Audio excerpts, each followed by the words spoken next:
Muy buenas a todos, peceros, ¿qué tal? ¿Cómo estamos? Que sí, peceros, que sí, 5 contra 5. Hola, no sé si sabéis, peceritos, pero acaban de subir un nuevo podcast de Time to Explain. Os dejo igualmente el link de todo el podcast, que dura como 2 horas y media, abajo en la descripción. Pero yo he mirado todas las preguntas, he mirado el podcast como 2 veces, quiero que lo sepáis, y he pillado como 7-8 preguntas que creo que son súper interesantes. He resumido todo esto y os lo traigo en el vídeo de hoy. Primero os voy a explicar la pregunta. Os voy a explicar qué es lo que va a pasar y después vais a ver la escena del podcast.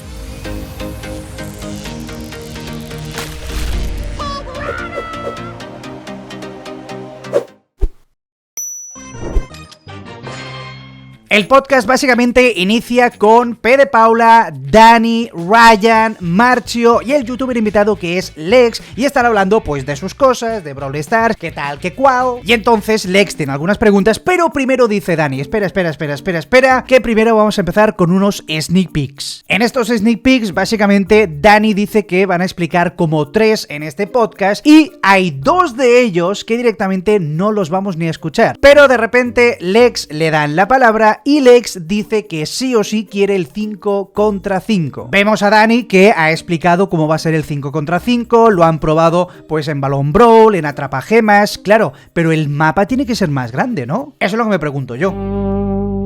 But yeah, I guess like those were the topics I had. We can go through the questions that the community has asked us, and I think Lex has some spicy ones. Oh, I've got some questions for you. Yeah. But before that, let's go through the sneak peek. Oh, This is new. okay. Yeah. So, do you have anything? Like, if you have anything? Any sneak peek? No. Okay. Just asking. Like, if you have any squad hot sneak peeks, then it would be nice to have. But We're still alive. That's good. That's the status I guess. update. Yeah. Good to know. So I will tell Lex like three things, and then of course we'll mute myself for the viewers, but then Lex will pick one for us to go deeper. We have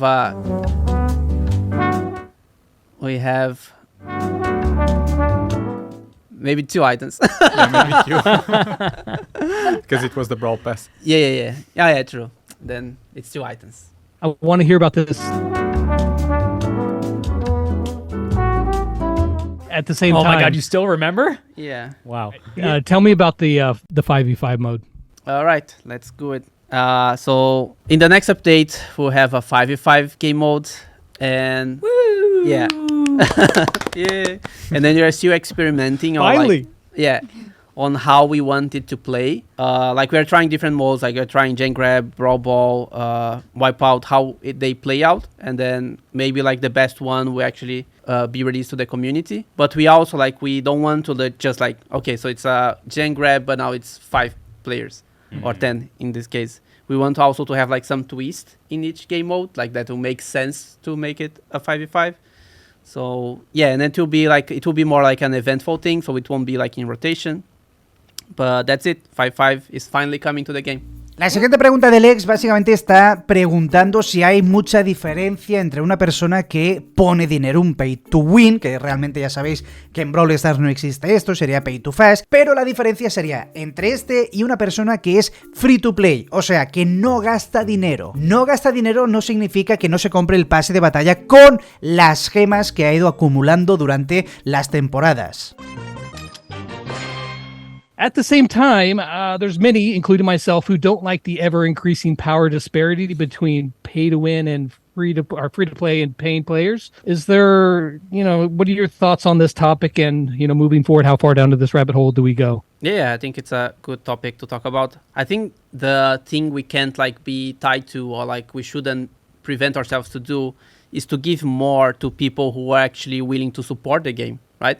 Like, sure. Why is it bad that like if you are like willing to spend your money on a game to support it, why shouldn't we give you more? Like it's something that means that the only way for a player to actually have like this difference between like a free-to-play account and to get more power is like to spend a lot. It's like that is even more predatory, right? It's like because it's already a reality. Like if you want to max out your account on day 1, you can spend a lot of gen. I don't recommend that to anyone, by the way. Buy the passes is the best offer we have.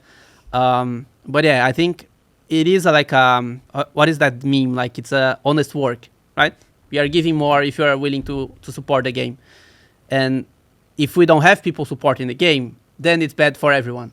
So I guess we are not like so worried about that because it's already a reality that like, but we are giving more to people who are willing to like go a bit beyond than just playing the game. So I think we see like, of course, like we don't want to have like more players being stronger than the free-to-play players, but also like with the new PES, this is also not a reality because you only use certain number of brawlers to play, right? Like it's not like if you are compare maxed accounts, then yes, then like people will max the account faster. But like who does that?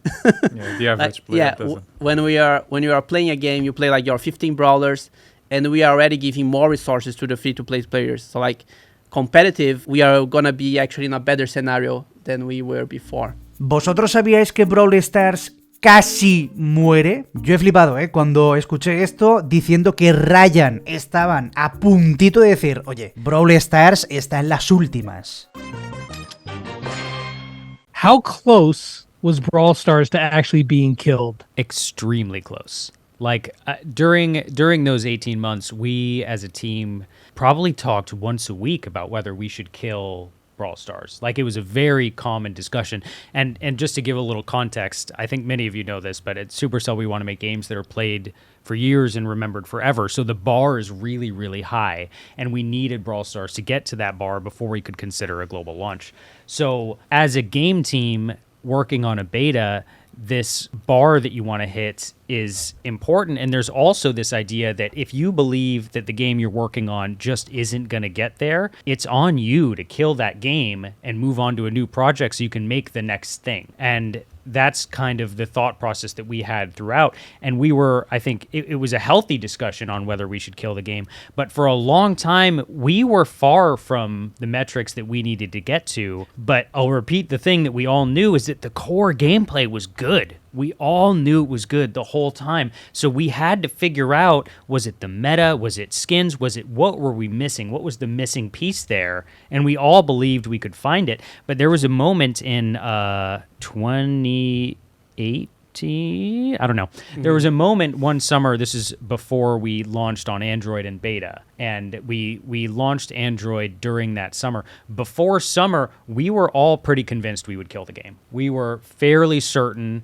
And so launching on Android was like a last dash. It was a Hail Mary to just say, you know what, let's put it on Android. We'll go on Finland. We go on summer break in July. Let's put it on Android. Let's see what happens. And that was our kind of our last hope.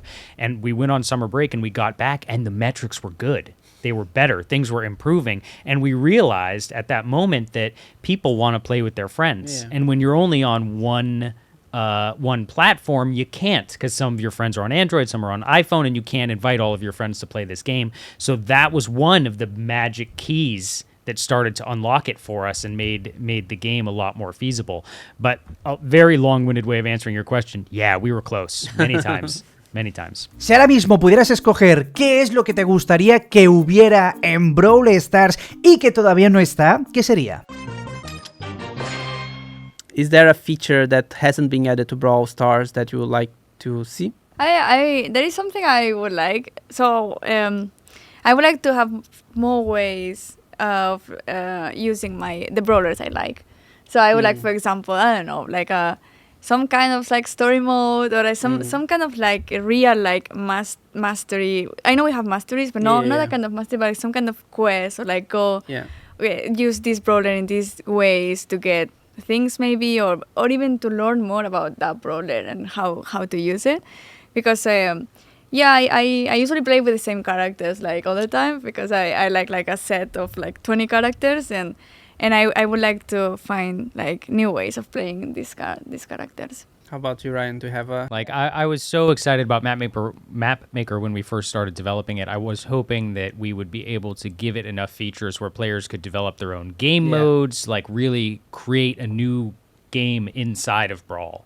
And I think it still has that potential, so I'd love to see more investment there, and glad the team are thinking about it. The other thing that I was going to say is, when are we going to get a 5v5 mode? But wait, we are. So, there's that. I also think that it might be cool, like if the map maker does get fledged out, to its potential, to see like and this might be another source of like some monetization for you guys as well, but like get different like theme like building block packs that you could get different Yeah. textures for the Cool. blocks, so you could have a winter block set or whatever, and you guys could even sell those in little packs for people who wanted to get crazy with their stuff. I don't know, I think that would be love pretty that. cool.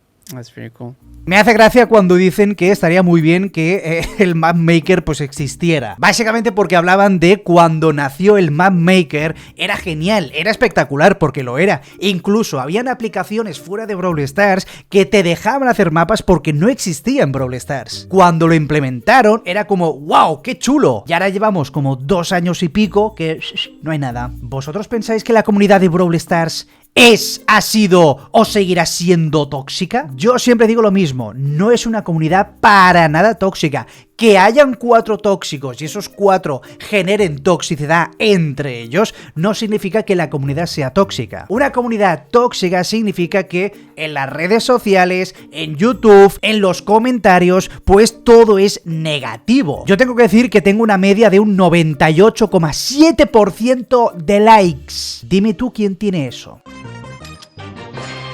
Do you think the community has become more toxic recently, or are we too attached to Brawl that sometimes we get carried away? I'm genuinely confused if our community is amazing or not. Amazing. Do you have a guy? They're passionate. Yeah. I don't think the Brawl community is toxic at all. No. I think it's a really good and healthy community. Of course, any community has Yeah. people that are unhappy and some people who take it too far with their unhappiness. But I think overall, it's a really, really good community and a shining example in the gaming industry for sure. And I think it's lasting long, because I remember you saying to me because we released an update and then I think it was the tiniest update we had. Oh yeah, We released and there is no content. It was 3-line skins, and then the community was like, "Yay, the update!" So can we release anything that they are happy? And then you said I think they are still in the honeymoon period. But I think this honeymoon has been lasting years. Yeah, I think for a long time I was waiting for the other shoe to drop. Where, at least in the beginning, I thought everyone was so hyped that we were just releasing the game, and that whatever updates we put out in the first year, I was like, yeah, they're just still happy that the game exists. But that honeymoon phase is still there, I feel like. Yeah. I think that the community is not that I mean, there's times, obviously, people have their moments, but overall, no, I think the community is just extremely passionate and invested in the game, and those emotions sometimes can come out in different ways, especially from, kids that are younger and people that are older process those things in different ways, and it manifests itself. Sometimes is, anger, sometimes is, constructive, sometimes not constructive, but overall, it's just because they care, and that's a good thing. Yeah, for And sure. YouTube as well. I always get surprised when I see the comments on YouTube. It's so positive, everything. Whenever I need a kind of a boost, I always go read the comments just to get Yeah, it's different as well. We are talking about community, but if you read Reddit or read Twitter, it's different from YouTube. Twitter and Reddit are they were on fire. This is too expensive. It's too OP, pay to win, blah blah. And then on YouTube, it's yeah, let's go. It's hype. It's a completely different audience. It's amazing. ¿Se han inspirado en algún concepto, algún fanart de artistas de Brawl Stars en el juego? En plan, ostras, me gusta esta skin de Mortis Hockey de Gedikor. ¿Y si la ponemos en un futuro? Por ejemplo. Is there some community concepts that you have used as reference or included in the game? We actually have bought some concepts from players. So some skins that we have in game right now, we actually bought the concept from the player, but then we don't like to make a big deal out of it because now I am, but I don't, because then maybe they'll, right? There's a different expectation. I don't want players to be in a position that they want to do something to sell. And I think we saw some, it wasn't a artist that I bought an art, but there was an artist that they were trying to using the same themes we are having and trying to hit what we are going to do in the future. It's we have to buy. It's it feels a bit bad, but we have bought some things, but we do like in the background. Of course, like we talk to the creator. It's not that we fight. Esta pregunta es brutal, peceros, porque ya están empezando a preguntarle cositas sobre el lore de Brawl Stars que tenemos actualmente. Sabes perfectamente que soy la persona que más flipada está, y más alucinada, y más con hype, y más que pasen cosas, por favor. How do you feel about the new lore that you have added? How much time did you take it for you to build it? And can you give us a little hint for the future of CCTV, please? That's a great one. Why wouldn't we answer that? I think that, damn, they tricked me. Smart dude. Yeah, like how do we feel? I think it's super exciting. Like we love to see the players getting crazy. And I love to see the casuals discovering it, like on Reddit saying like, hey guys, have you noticed that if you tap the camera, you go to this weird website? And so cute, right? Yeah, and new players, because of course, the players who have been playing Brawl Stars since the beginning, they know about Star Park and they know, but like there are many new players since then. They have no idea about what is all this. So it's also really cool to see the new reactions. And the hunt is so fun as well. Yeah. Like I really like the part where we're trying to figure out where to put these codes and how to make it fun for people to find them out, and like all these kind of things. It's one of the funniest things about these campaigns from the work side for us. Yeah, it's really fun. And a hint, I don't know. It's gonna keep on going. That's the hint, I guess. But there's an end date. And ever and ever. But there is an end date. But the idea is that at least what we want now is that there will always be like some lore being worked in the background and like releasing like big story piece eventually. So like we don't want to have like this gap we had with from the Star Park to CCTV. ¿Os acordáis de la campaña que tuvimos de Twitch? Esa campaña en la cual podíamos llegar a conseguir gemas gratuitas. No sé si la primera hora eran monedas, la segunda hora eran blines y puntos de fuerza o algo así, y la tercera hora creo que eran las 10 gemas. ¿Os gustaría que hubiera otra campaña así? Pero están hablando de no solamente en Twitch, sino que también van a pensar en hacer, pues quizás en TikTok, en YouTube. A mí me fliparía. Las voy a hacer todas. Will there be more social features and integrations like the Twitch campaign in the game? Like that was Paula's and Marcio's doing. But I think like for sure we want to do more Twitch drops. Yeah. Yeah, I would definitely like, and I'm always pushing for these things because I see a big potential on using like these other platforms and the stuff that they have already for the games, and of course it takes some like work and some implementation on our side, so it's not as easy as maybe it looks from outside. So it's not just like going to Twitch and say, hey, can we use your technology to do this? Like it requires work and no work from me. That's the worst part, that it's not me just like dedicating hours to make it happen only. It's also developers that they are working on the game and doing stuff for the game. So it's always hard to find like the balance and kind of like convince people to actually like prioritize these things. But yeah, definitely we'll do more. Yeah, not only Twitch. Like if there's a feature on TikTok, for example, or YouTube, then we for sure like we will use whatever it helps to make the game grow. And the community engaged. Y la última pregunta que a mí me ha parecido súper interesante del podcast, repito, os voy a dejar el link abajo en la descripción porque estoy seguro que si os lo miráis pues vais a ver algunas preguntas mucho más interesantes, pero yo he pillado estas porque creo que es las que necesitábamos saber. ¿Cómo está P de Paula actualmente después de su ida de Brawl Stars? Then one more for Paula from Potato Daddy. How is Paula after the last Brawl Talk? I guess that he meant the one you left. Yeah. Well, I recovered. I'm happy. I'm not crying in each corner anymore. No, but I'm doing well. A bit silent on social media in regards to Squad Busters because there is many things happening, but not really that I can tell, because the things with new games, that the things are changing constantly. So sometimes I think, should I be more like open with what's going on? But like it's like let's just wait and like do things properly and then like start sharing when the things we're changing are like make sense, because otherwise it's too confusing. So yeah, I'm just super excited and really looking forward to be able to share more about the new game. And of course missing Brawl, but we're in the same office. We still work together, so. good, but thanks for asking. Pues bueno, peceritos, yo dejo el vídeo por aquí. Sinceramente, espero que te haya gustado, te haya entretenido, que es lo más importante. Sobre todo, deja ahora mismo un pedazo de me gusta, suscríbete, activa la campanita y nos vamos yendo, nos vamos cuidando y que vaya, chao.